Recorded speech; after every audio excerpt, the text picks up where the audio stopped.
parties at work are so bad. Why do you want to jiggle around on camera for everybody at work? I feel like that would cause such a huge HR problem. Hold on.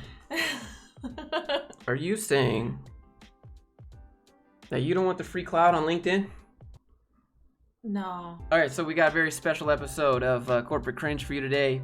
I have HR here with me. Who better to critique HR than HR itself? First, I would like to show you a video of some team building on LinkedIn here. Some people think icebreakers aren't a good use of a team's time. Right.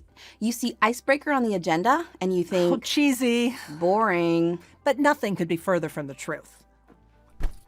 All right, first of all, who throws that volleyball? Who throws a volleyball, and why do they do this? This is that thing where you have to hold. It's like the talking stick, right? So you get the stick and you're allowed to talk. Nobody else is allowed to talk if you hold it. So you have to do it with like a volleyball? Yeah. What happens That makes it more fun. What happens if someone takes the volleyball and just pegs HR with it? What if somebody popped the ball? That's what I do. So you can't talk unless you're holding the ball? Uh-huh. Have you ever done this? Yes. Why? This is not team building. This is annoying and cheesy. And how do you get a doctorate in HR? How are these people doctors? How do these people have PhDs and wasting people's time? That's a great question. I'm Dr. Daisy Lovelace, and if I were an animal, I would be a kangaroo because I'm always forgetting my keys or my lip gloss, and I'd have that handy little pouch to carry around all the things I need. What animal best represents you? I'd probably be a unicorn. What would you be? Probably like a raptor. You're like a dinosaur. I'd be a raptor. You didn't say dinosaurs are off limits. And I'm Dr. Carolyn Gerder, and if I were a vegetable, I'd be a carrot. Because I could be healthy, but I could be in a cake. Nice. Her smile like this and her little head shake just... So I could be in a cake too. I could be healthy, but I gotta have my cake, baby, please. Both been teaching college students and consulting for companies for a number of years. The original icebreaker was really that. A big ship used to break through ice so boats could navigate the waters more smoothly. These exercises help you break through tension so work and relationships can thrive. I feel like these don't break through tension. I feel like this creates tension. I feel like all these things, all these icebreakers create tension. A smile like that creates tension. A smile like hers creates tension. That's true. Her cheeks are gonna get stuck like that. When members of a team feel safe sharing their inner layers, honest communication happens. They learn to trust and depend on one another, and they're more creative and committed. Do you think that's good to trust people at work? Because personally, I don't trust people at work. I just feel like everyone's competing for the raise. Everyone's competing to get that next spot in line. And so I don't trust anyone at work. Yeah, nobody trusts each other at work. Why would you do that? And did you hear what she said? She said, and they feel more committed. They feel more committed because they can trust you. But I don't know. I wouldn't trust. I just want to get deep into your core. Icebreakers are formal, planned exercises a group completes together. They can involve sharing personal information, solving a problem, or even just learning each other's names. All right, I have a question. Who buys these? Who watches these? And who signs up for this class and says this is useful? Who's the target audience for this garbage? Learning and development, probably. What is that?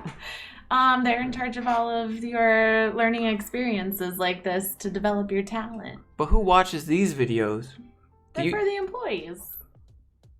Why would an engineer watch a video about icebreakers? Probably because they're a little icy. When we first meet someone, our communication is relatively shallow. We talk about the weather, other trivial things. But over time, we figure out if we can trust the other person with more important information. And the more we learn about other people, the more comfortable we are telling them things about ourselves. Social penetration theory explains...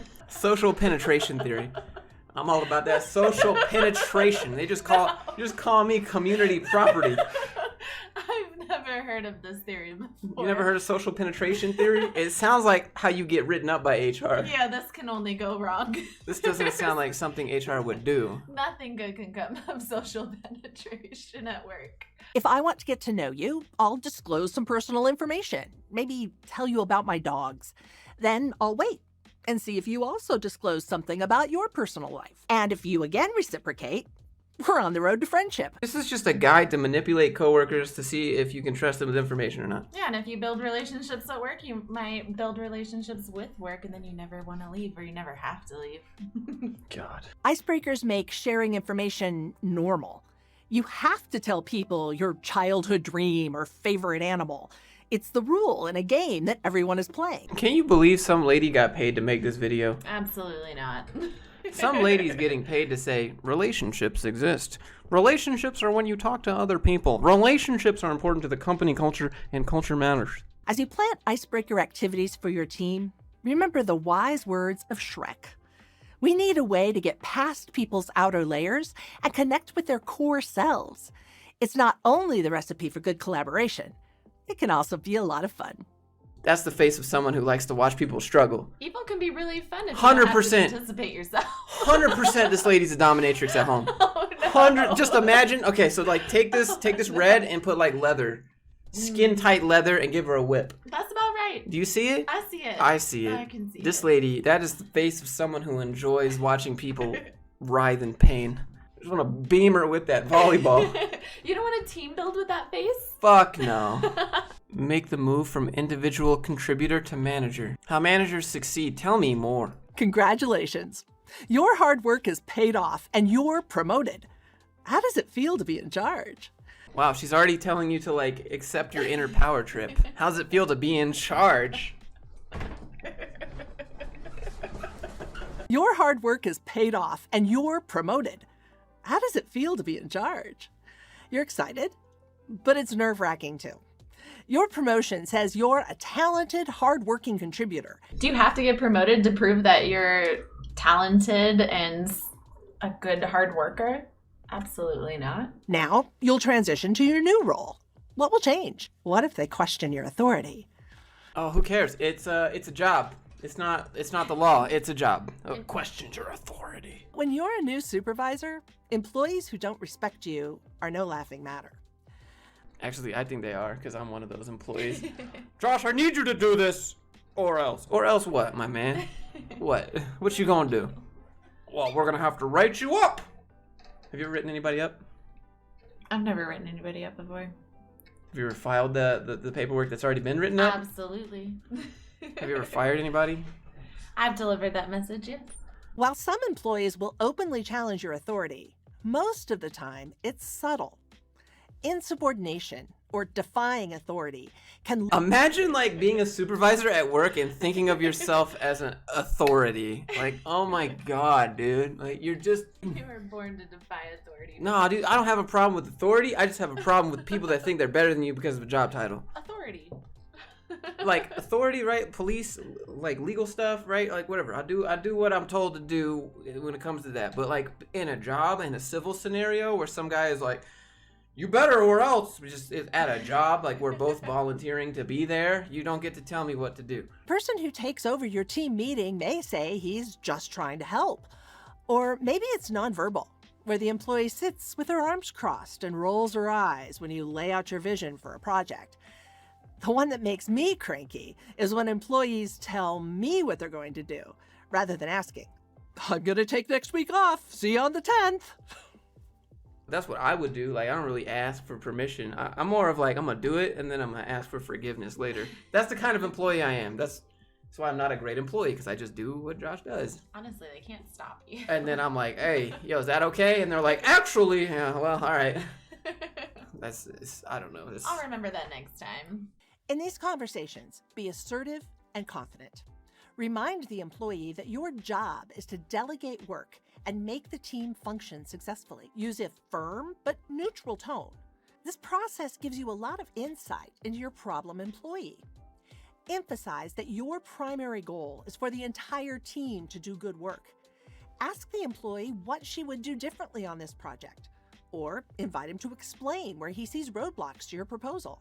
She has yet to say, am I the issue? Am I just a bad manager? No, managers are never bad. Do I It's just the employees? have an issue with power? Am I just over-controlling? Is it me? No. She hasn't suggested that because you're the boss. You could never be wrong. You do what I say because it's for the team. I said so. When you take time to understand their reservations, while making it clear that your top priority is the good of the team, You focus both you and your employee on getting the best performance from your work group. Make it a priority to touch base with your team regularly. Okay, so now she's suggesting micromanagement. Now we have one-on-ones. Touch base with your team regularly. That your commitment to high standards and your concern for the good of the team are an asset. And that's the best way to gain their respect. She a whole snack. With 2 C's. Snack with 2 C's. God, this lady gets paid for this nonsense. Most viewers for these videos work at Walmart. You know this is probably like part of Walmart's onboarding training. We need you to watch these educational videos about our icebreakers, and we've just promoted you to shift supervisor here at Walmart. You're now managing the people that work from 5 to 11.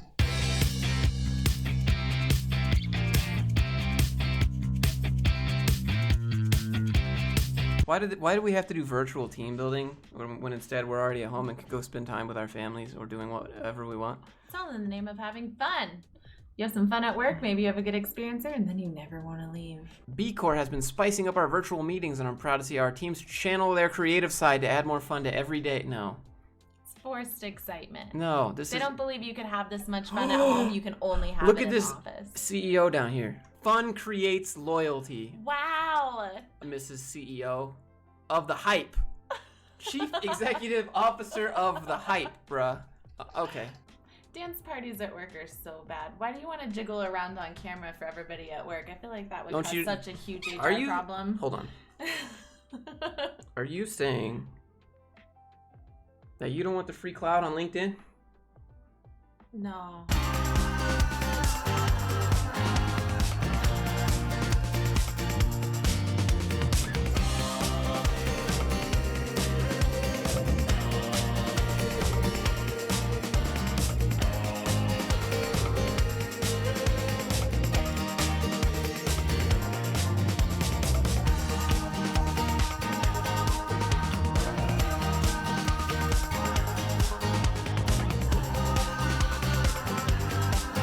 I feel like you could pause this out of context right here, and this might look totally different. This might look like myfreecams.com, and some guy is just wrapping up his session with all this really is proof that you aren't getting anything done working from home, so they can bring your butt right back into work. That's true. That's big brain. Don't take the bait.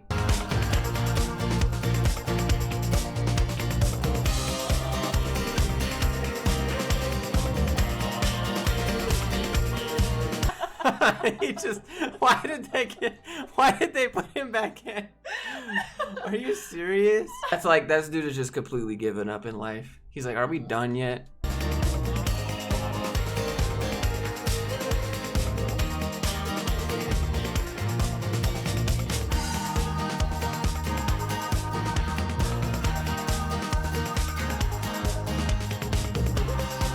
This guy understands. He finally gets it. Explain why companies can paste pictures of you onto LinkedIn and videos of you onto LinkedIn without having to ask for your permission. The mic is all yours. Because technically they did ask for your permission when you first started, most likely. What they tell you when you ask about it is usually that it's for taking pictures for your name badge, or so that they can use their security cameras at work and monitor for security reasons and things like that. But really, that piece of paper saying that you're allowed to take photographs at work is for things like this as well. So really think about it when you sign your name. All right, if you enjoyed the video, if you enjoyed HR's perspective and my perspective on this corporate cringe, maybe do me a favor, hit subscribe, leave a comment, and if you want to see more HR debunking why HR does HR things, yeah, just make sure to subscribe and click like. There's some links down there in the description. It helps keep this whole thing going here. I guess that's it. Yeah, see you guys in the next one. Bye.